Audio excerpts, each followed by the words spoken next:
दोस्तों आदाब, मेरा नाम सलीम आज़ाद है और आप YouTube चैनल ग्लोबल बाउंड्री देख रहे हैं।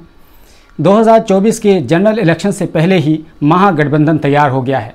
एक तरफ मोदी, दूसरी तरफ करीब करीब 15 से 16 अपोजिशन पार्टियां, और इन दोनों के बीच में 2024 का इलेक्शन होगा। एक तरफ बीजेपी 300 से अधिक सीटें लाने की बात कर रही है, वहीं दूसरी तरफ ये अपोजिशन कह रहा है कि अब मोदी की सत्ता खत्म, मोदी के दिन खत्म और मोदी की हुकूमत का खात्मा 2024 में यकीनी। लेकिन आखिर वाकई में क्या 2024 में मोदी का खात्मा हो पाएगा, और क्या वाकई में ये समूचा विपक्ष मोदी का मुकाबला 2024 में कर पाएगा?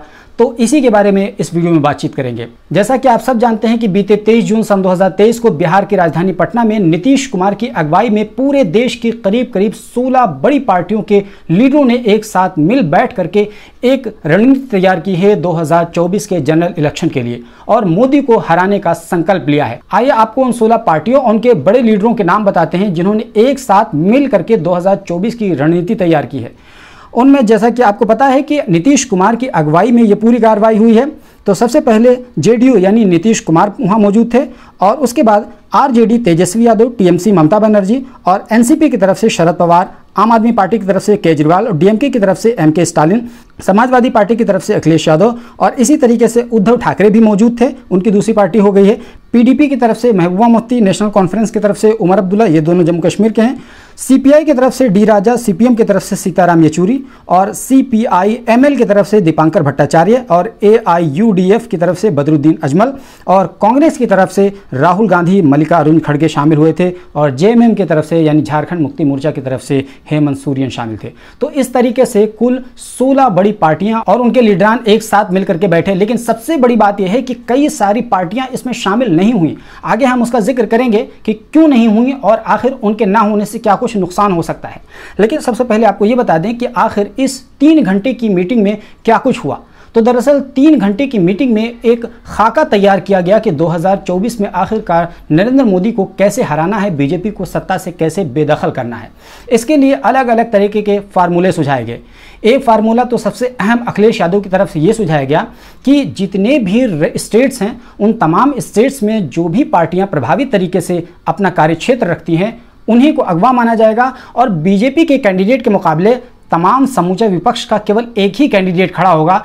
इस तरीके से बीजेपी को हराना बहुत आसान हो जाएगा। ये अखिलेश यादव ने बहुत ही इंपॉर्टेंट और अहम फार्मूला दिया। इसके अलावा प्रधानमंत्री मोदी और बीजेपी के कार्यशैली पर बात की गई कि दरअसल बीजेपी किस तरीके से देश की डेमोक्रेसी को खतरे में डाल रही है और धीरे धीरे देश के इंस्टीट्यूशन को कमजोर कर रही है, देश की संपत्ति को बेच रही है, और न जाने कई तरह की बातें हुई। लेकिन जहां तक फार्मूले की बात है तो ये बहुत ही इंपॉर्टेंट फार्मूला, और इस पर कमोबेश सबों ने इत्तेफाक किया है। हालांकि आगे की रणनीति के लिए अभी भी एक और मीटिंग होनी है जो कि शिमला में होगी, हिमाचल प्रदेश की राजधानी, और ये जो तारीख होगी वो जुलाई की 10 से 12 तारीख तय की गई है।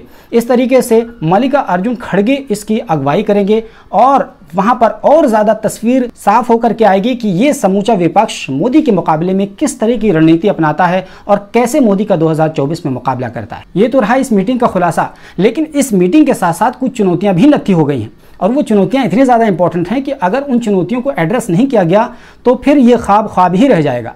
और उनमें सबसे बड़ी चुनौती ये है कि जहां एक तरफ 16 बड़ी पार्टियों के लोग एक साथ इकट्ठा मिल करके बैठे, वहीं कई बड़ी पार्टियों के लोग नहीं आ सके या उन्हें बुलाया नहीं गया। उनमें से अगर हम बात करें तो सबसे बड़ी पार्टी यानी बीएसपी है, जो कि दलितों की पार्टी मुख्यतः कहलाती है, उसके रहनुमा मायावती इसमें शामिल नहीं हुई या उनको शामिल नहीं किया गया। हालांकि पूरे देश भर में दलित फैले हुए हैं। 2011 की जनगणना के अनुसार दलितों की संख्या पूरे देश भर में करीब 17% है। अब अगर 17% की आबादी को आप इग्नोर करेंगे तो जाहिर सी बात है कि आप 2024 के चुनाव में आसानी के साथ अपनी पैठ नहीं बना पाएंगे। इसके अलावा जो दूसरे नेता हैं वो भी दलितों की बात करते हैं, उनका नाम चंद्रशेखर आज़ाद है, उन्हें भी इसमें न्योता नहीं दिया गया। हालांकि अभी तक उनका कद मायावती जैसा नहीं हुआ है, लेकिन मायावती और चंद्रशेखर आज़ाद दोनों को इस मीटिंग में ना बुलाना या कम से कम दोनों का इस मीटिंग में शामिल ना होना, ये बहुत बड़ी चुनौती है, क्योंकि 17% दलित वोटर्स को आप इग्नोर नहीं कर सकते हैं। इसी तरीके से एक पार्टी है जेडीएस, जो कि कर्नाटका की मुख्यतः पार्टी है, उसके लीडर कुमारस्वामी इसमें शामिल नहीं थे। टीडीपी जो कि आंध्र प्रदेश की पार्टी है, चंद्रबाबू नायडू इसमें शामिल नहीं थे। वेस्ट यूपी की आरएलडी है, उसके लीडर जयंत चौधरी इसमें शामिल नहीं थे। राजभर को बुलाया नहीं गया, जो कि सुभाषपा उनकी पार्टी है। और राजभर ने तो यहाँ तक कह दिया कि अगर हमको बुलाया जाता तो हम ज़रूर जाते, लेकिन कुछ लोगों का ये मानना है कि दरअसल वो फिलहाल बीजेपी के गोद में खेलने की कोशिश कर रहे हैं, इसी वजह से शायद उनको नहीं बुलाया गया। इसी तरीके से सबसे बड़ी बात यह है कि MIM के लीडर असदुद्दीन ओवैसी को नहीं बुलाया गया। हालांकि अब तक मुसलमानों का बड़ा तबका ओवैसी की तरफ तो नहीं है, लेकिन फिर भी ओवैसी को इग्नोर करना कहीं ना कहीं इस मीटिंग के लिए भारी पड़ सकता है। इसी तरह KCR को नहीं बुलाया गया, जिसकी तेलंगाना में पूर्ण बहुमत की सरकार है और उनकी पार्टी का नाम है BRS यानी भारत राष्ट्रीय समिति। तो आप सोचिए कि इतनी सारी पार्टियों को आप इग्नोर करके कैसे आप 2024 में नरेंद्र मोदी का मुकाबला कर सकते हैं। ये सबसे बड़ी और अहम चुनौती है। हालांकि अखिलेश यादव ने उत्तर प्रदेश के परिप्रेक्ष्य में ये कहा है और उन्होंने एक फार्मूला दिया है, PDA यानी पिछड़ा दलित अल्पसंख्यक, इनके तमाम वोटर्स को उन्होंने गुणागणित लगाने की कोशिश की है और करीब 82% इनका वोट प्रतिशत जाता है। तो उन्होंने ये सोचा है कि PDA कह करके हम पिछड़ा दलित और अल्पसंख्यक समाज के वोटर्स को अपने पाले में ले आएंगे, लेकिन शायद मुंगेरी लाल के हसीन सपने से ज़्यादा कुछ भी नहीं है। और इसके अलावा एक और चीज़ उत्तर प्रदेश के हवाले से हम बात करें, क्योंकि उत्तर प्रदेश में सबसे ज़्यादा 80 सीटें हैं और कहा जाता है कि दिल्ली का रास्ता उत्तर प्रदेश से ही होकर के जाता है। तो इस तरह उत्तर प्रदेश पर सबकी नज़र है, लेकिन उत्तर प्रदेश में ही मायावती का बहुत ज़्यादा प्रभाव है। जाहिर सी बात है, मायावती को आप उत्तर प्रदेश में इग्नोर करके आप ज़्यादा सीटें नहीं ले सकते हैं, क्योंकि मायावती का जो कोर वोट है वो दलितों का है और वो अभी भी मायावती के साथ कमोबेश इंटैक्ट है।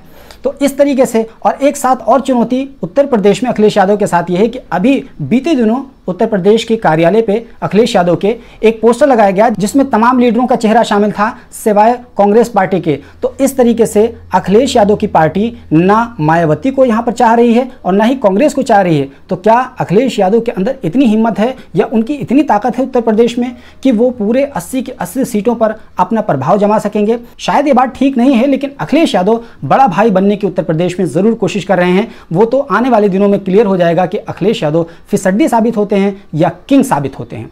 बहरहाल इसके अलावा और बड़ी चुनौती सबसे बड़ी यह है कि आम आदमी पार्टी उस मीटिंग में शरीक जरूर थी, लेकिन प्रेस कॉन्फ्रेंस में उनका कोई नुमाइंदा नजर नहीं आया।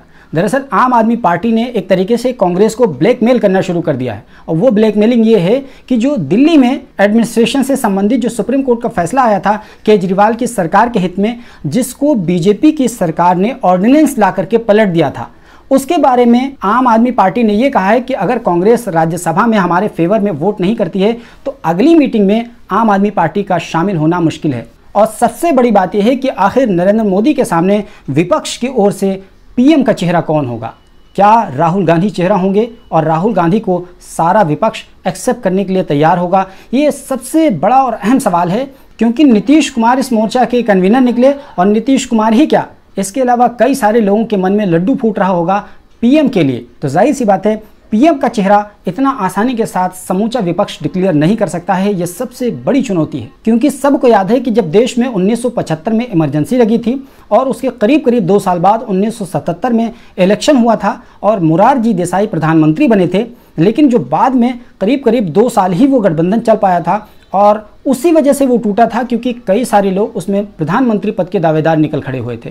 तो इस तरीके से ये भी बहुत बड़ा सवाल है कि आखिर पीएम का फेस नहीं होगा तो क्या ये समूचा विपक्ष ठहर पाएगा मोदी के सामने? ये बहुत बड़ी चुनौती है इस गठबंधन के लिए। इसके अलावा एक बड़ी और अहम चुनौती ये भी है कि इन तमाम फार्मूलों, इन तमाम गठजोड़ों और मीटिंगों के बाद अगर सब कुछ क्लियर हो गया, तय हो गया, लेकिन क्या बीजेपी का जो हिंदुत्व का कार्ड है, राम मंदिर का उद्घाटन होगा और इसके अलावा बीजेपी अंत जो कार्ड खेलती है उस कार्ड का मुकाबला करने के लिए क्या आप तैयार हैं?